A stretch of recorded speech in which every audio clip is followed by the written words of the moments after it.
que l'alcool, c'est pas le problème. C'est juste le truc que tu as trouvé pour gérer un déséquilibre intérieur.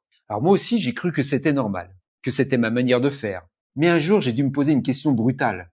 Pourquoi je bois en vrai? Et ce que j'ai vu, c'est pas très confortable.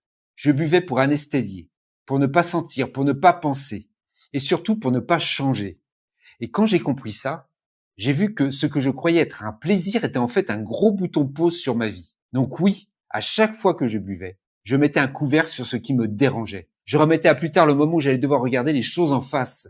Un stress que je gérais pas, une colère que je planquais, une fatigue mentale que j'écoutais jamais. Et plus je buvais, plus je m'éloignais de moi. Je disais rien, mais à l'intérieur, ça tirait. Et tant que je continuais à boire, je restais figé.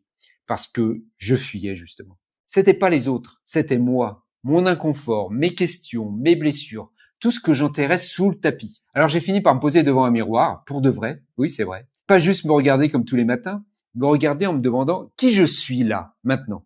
Qu'est-ce que je veux faire du temps qu'il me reste? Est-ce que j'ai vraiment envie de continuer comme ça encore 10, 20 ou 30 ans? Ou est-ce que je veux reprendre la main? Je sais que ça peut paraître exagéré, mais quand t'as passé des années à tourner en rond avec un verre à la main, il y a un moment où t'as plus envie de continuer comme ça.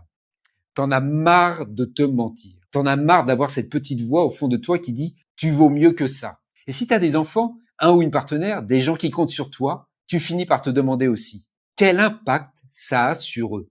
Parce qu'on croit que ça se voit pas. Mais si, ça se voit. Ça se sent, ça se vit dans le non-dit, dans les silences, dans les retards, dans la fatigue. T'as voulu bâtir quelque chose, une famille, une vie, une entreprise, et puis un jour, sans t'en rendre compte, l'alcool s'est glissé là-dedans. Et t'as commencé à fuir le stress, fuir le vide, fuir les tensions, fuir même parfois ta propre lumière. Et voilà le truc dur à encaisser. Tu peux pas gagner contre ce jeu-là. Tu gagneras jamais. Il n'y a pas assez de bouteilles dans le monde pour éteindre un truc non réglé à l'intérieur.